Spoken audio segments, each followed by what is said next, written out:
Gagawa ako ng mango sago para may merienda ako mamaya. Siyempre, meron tayong mango.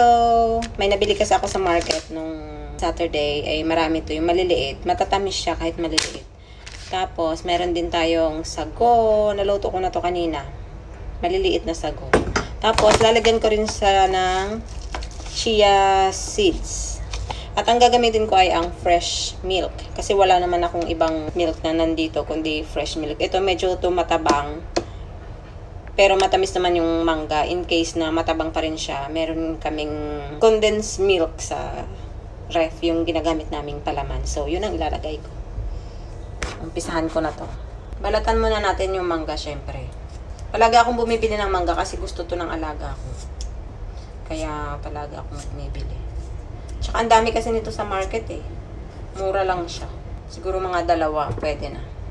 Ito na yung mangga natin. Hihiwa-hiwain na lang natin to ng maliliit. Huwag naman sobrang maliliit. Gusto ko yung medyo nakakain pa rin yung...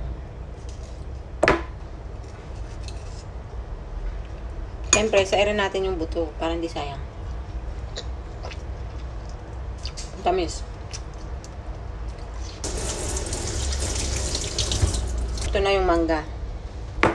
Lagyan na natin yung sago. Ang dami nung naluto kong sago, pero hindi natin lalahatin.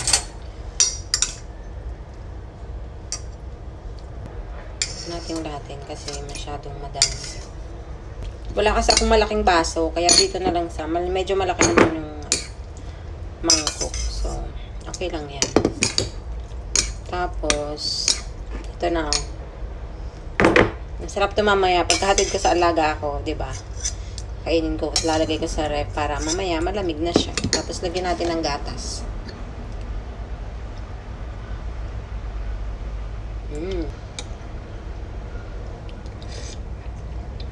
Matabang. Lalagyan ko lang siya ng mamaya. Ng condensed milk. Lagyan natin ng chia. Kunti lang.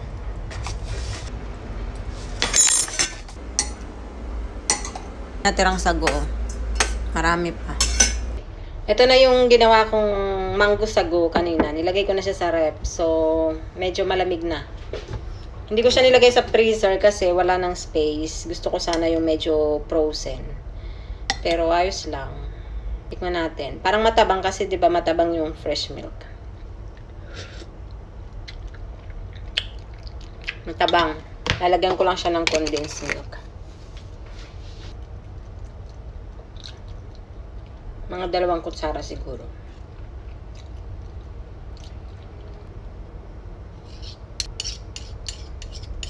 Matamis na siguro to.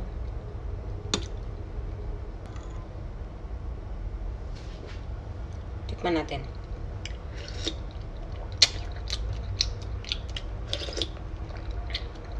Parang kulang pa. Gusto ko kasi matamis. Kaya, lagyan pa natin ng 1 kutsara. Okay na yun.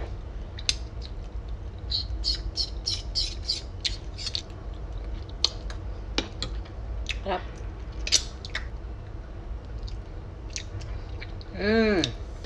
Doon ako kakain sa kwarto kasi 'di ba, yung sala namin madilim. Nadagdagat pa yung dilim kasi may mga sinampay akong bed sheets. So, naharangan yung bintana. Kaya sa kwarto ako kakain. Mas maliwanag dito. Tingnan mo naman, punong-puno ang ating bowl. Tapos, meron akong cupcake. Hindi pa ako nagla-lunch. Wala na yung alaga ko dito. Nahihatid ko na sa school. So, ito ay lunch, merienda, dinner. Yun. Kasi hindi ako nagdi-dinner. Mamaya, mga bandang alas 5, alas 6, busog pa ako. Kasi nga, 'di ba? Ang dami nito. Pero magkakape pa ako mamaya. Mamayang hapon. So, ito na yun. Lunch, merienda, dinner. Pinag-isa ko na lang. O, diba? Ang tipid. So, kain tayo. Ang sarap. Lalo na to pag medyo maraming ice sana. Puno kasi yung freezer namin eh. Ang sarap. Sakto yung tamis.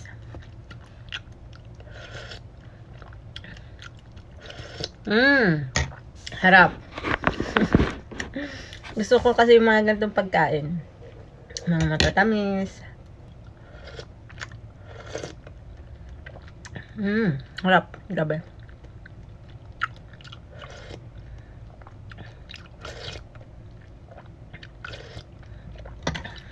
Tapos kumain tayong cupcake.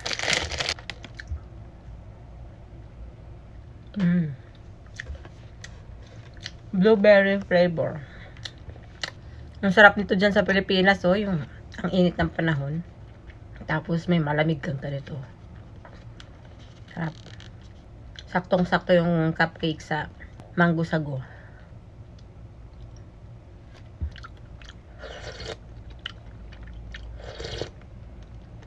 Ang sarap, promise. Grabe yung buhok ko. Okay lang yan. Dito lang naman sa bahay.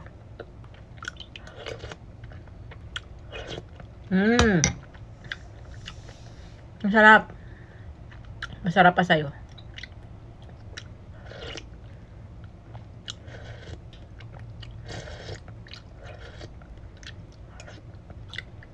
Ang init din ngayon dito sa Hong Kong. Kaya saktong-sakto. Harap.